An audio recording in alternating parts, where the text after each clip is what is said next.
viewers, and they would come onto this show and they go, "What happened? What have I signed up for?" And so it was it was.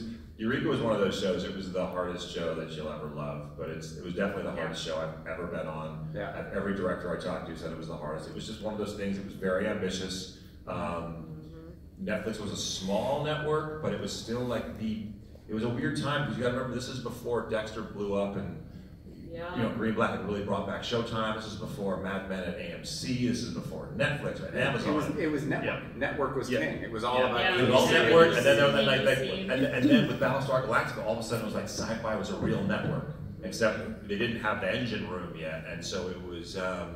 It was a really interesting time, and it was a really interesting thing to be a part of. And you learned so much because it was kind of bare bones. You know, Niall and I were talking earlier today to someone. It was like a master class on the entire business, from contractual to how the studios worked, to how a writer's room worked, because it was almost we were just. Whereas we'd worked on other shows and you just didn't even know. It was like it was the Wizard of Oz, behind the curtain, and how we would just get scripts and we would show up and everything would run so perfectly. And then this was just this. It was kind of this chaotic, overwhelming project we were trying to deliver that we really, really, really loved. And because we all really loved our characters. We loved the characters. The characters were created. We loved our cast. We loved everything. And the world that was created. But it was, It was a different time. It was a very interesting time to be on that network. Yeah, well, on other networks, they have so much more money that the networks would always say, Sci-Fi would always say, make it bigger. It's great, make it bigger, make it bigger. But we were never allowed to have any more money. So it was always the impossibility of shooting some of these ideas in 7 days with, what was the operating budget? Was something like, $2 million. Yeah, that was expensive. That was really expensive. Yeah. And it is a lot of money but it's possibly. But for the ideas that they had, I mean. Yeah.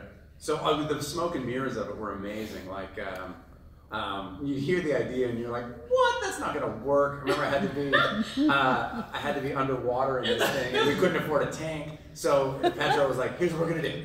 We're going to put a little bit of water between 2 panes of glass, and you act like you're underwater." So I'm doing this scene, I'm like, I was there when Colin was pitched this. It didn't go over well. No. I said that was dumb, and then somebody stormed out of the room. Yep. Yeah, I was like, "That's dumb," and I was like, "Oh, I hate feelings." And I was in a wetsuit. You were in a wetsuit. You had a swim win on and everything. And it came out great. He was right. He was right. He was totally right. Yeah, we had an amazing UPN who just knew how to manipulate things and just shoot on a shoestring budget, and it was he gets a big nod. Robert Petrovic gets a huge nod for pulling the show off, because a lot of UPNs would have just folded. They quit. You can't do it. But he never said no. He's like, "We'll figure it out." And we did. It was such an efficient unit, and the crew too. The crew said they'd never worked on anything that was as hard as that. And they stayed on, and we didn't have much crew turnover because they loved it. And until Fringe. And then Fringe. Fox Money came to Vancouver. And Fringe took a lot of them. Yeah, Fringe came on, and they worked on the same lot, and then our crew was like, "You're paying how much now?" So they took a lot of. Wait, did that happen? But that happened when they split the seasons and put you guys dark for 16 months. Or something. Yeah. So it was this was the powers that be sort of screwing it up. Because it was like there was just some sort of shenanigans went on, and the crew was like, "All right." I got it. Yeah. Speaking of shenanigans, I'll just jump in. Do you guys remember the Chilliwack early days? Do I? Oh, I have one story I want to tell. Oh no! All right. Oh, yes. Now? Watch the end. Okay, I'm so glad. I have no idea what this is. I know. The first time we went to Chilliwack, I think it was the first time, was the episode Dr. Nobel. We went for 2 nights. The first night, everybody was Chilliwack is where we shot all our exterior scenes. Yes, sorry. So that was Eureka. Eureka was the town of Chilliwack. Over Chilliwack. Yeah. We stayed at the Rhombus. Yeah. So we went on our first field trip. The whole crew, everybody, buses, and the first night everybody was somewhat well behaved, and we shot all day. And then the second night, it turned into like a Baco. And it was, I didn't have to shoot till later the next day, but if you watch the finale, the final scene of Dr. Nobel, Sally Richardson might be one of the most beautiful women on the planet, in the history of the planet. Tell me if she doesn't look just a tinge green. She does. Yeah. She was so sick. And her hair is just a little messy. There's something. She's really keeping it together, yeah. Because there's something about the field trip. You know, like you work together 16 hours a day, and all of a sudden you're on the field school? trip. Yeah. We can do whatever we want. Oh, it was, you would camera guys hanging off their cameras, like just sort of like, we'll get through today. Yeah, well, you know what, when I walked the set, the director looked at me and goes, hey, Tenzin, who's the Steadicam operator, he goes, Tenzin, your sake bomb buddy? Yeah, he hasn't spoken yet. He hasn't, it's a shot. It's 2 in the afternoon, he hasn't said a word. He just hasn't said it. I was like 15, I felt great that day. Yeah. I wasn't there yet. It was, yeah, no, that was good times. Then we stopped going to Chilliwack for some reason. For some reason, I can't figure out why. Oh, my God. So in 3 years, you're coming up on the 15-year anniversary of the premiere. No way. Yeah, it premiered in 2006. So you got 3 years, it'll be 15 years. So any chance of doing even like a 2-hour movie or reunion or something? So we would have no problem. Dude, so who do we have to talk to about that? You know, does Crosby have to get the rights from Sci-Fi or? I think Amazon. It'd have to be Amazon at this point. I think. Yeah. I mean, like Sci-Fi is owned by Universal, NBC, so that there isn't a lot to untangle there.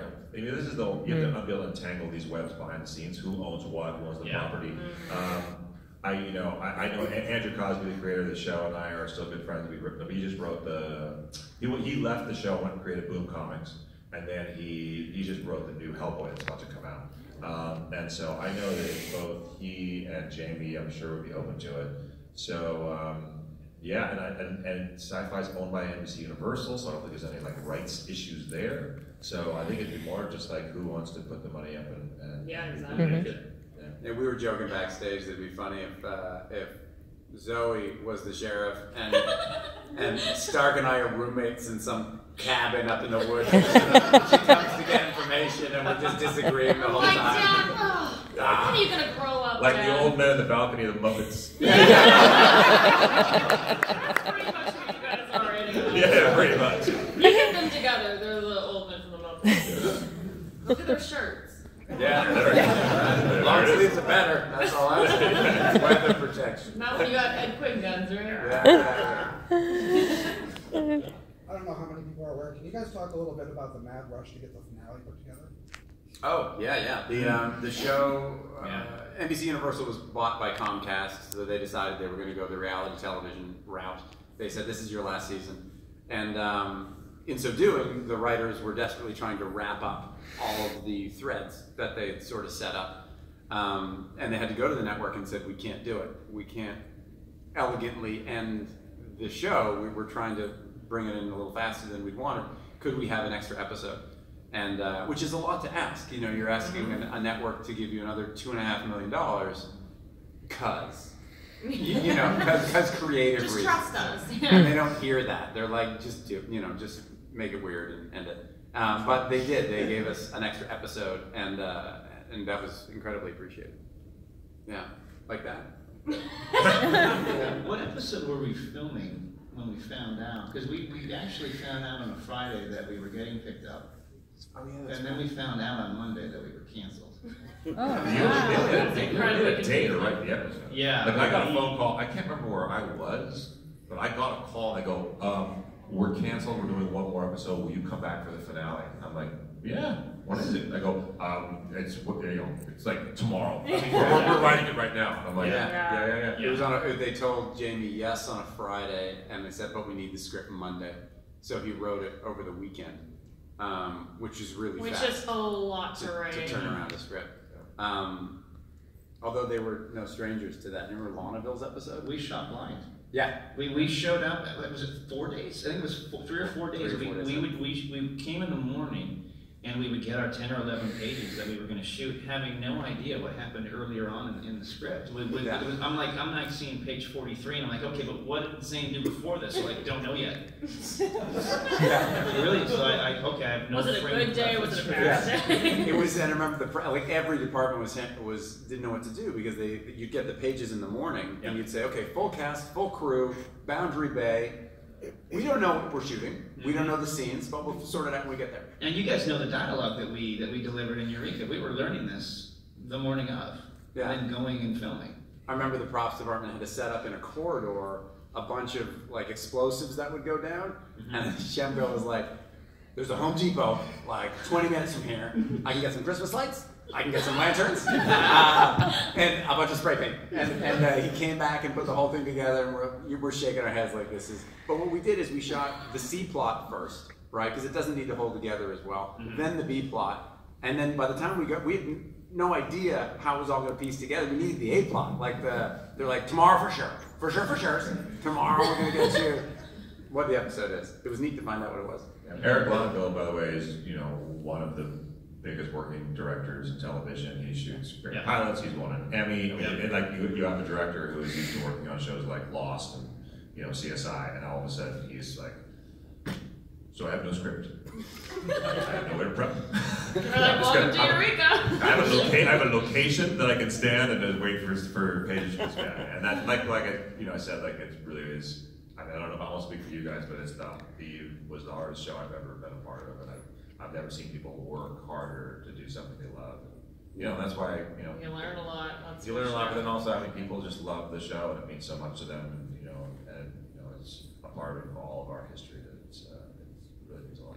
And sometimes we'd shoot a scene, and then the writers would come running in like, "We've got changes," and I was like, "We've shot it."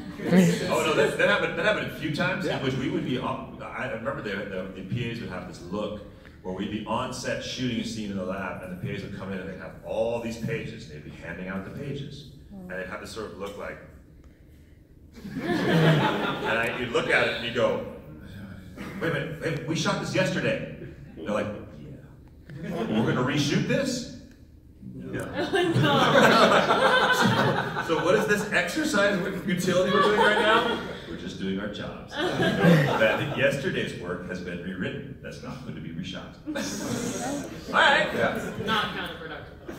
Yeah. It sounds like we're complaining. We're not. It was a very good time. I wouldn't change. I would not change wild a thing. cards all around. Yeah. It was just a wild, wild west. It was crazy. Yeah. To what? Two beers. You have a question? Yeah, you're awesome. 2 more questions or 2 more minutes? 2 more minutes. No. Right, hold on. Anyone else have a question? Sure. Sorry, Jim. So, Eureka, Warehouse 13, and Alphabas all existing in the same universe. Did you guys ever hear talks about, because just watching Warehouse and Eureka, it felt like it was all leading to something a bit bigger, like maybe a sci-fi original movie or something? Well, any talks of that? That's not bigger. I will say that, like, the rumor is, and you can take this as a rumor, you can take this as, gossip or whatever, but the rumor is that the idea for Warehouse 13 came from the Eureka's writer room. That was an idea that they had. It was going to be a parallel story. How the show got made, by whom, is a whole, not, above my pay grade, I don't know. But then some of us played different characters on Warehouse 13 than our characters on Eureka. Yeah. So, but it all, sci-fi was trying to find its way in a weird way, in which Battlestar Galactica was such a huge critical hit, but it didn't do the kind of numbers that networks like. And so they were trying to find, they wanted, Eureka was the show they wanted to play on airplanes, and it did. And they wanted to sort of like try and do different, copies of that, or stay in that same vein, which weirdly was probably a big mistake. I think they probably should have kept this show as the outlier, stayed with their bread and butter of the Battlestars and the the Stargates, and done the spaceships and aliens and stuff that the core fans liked, and had this as their outlier, and but it was they went to that, they went to Alphas, and well, we're sure glad they did it. Yeah. So just thank you so much to the panel for making this first annual IGC conference great, and these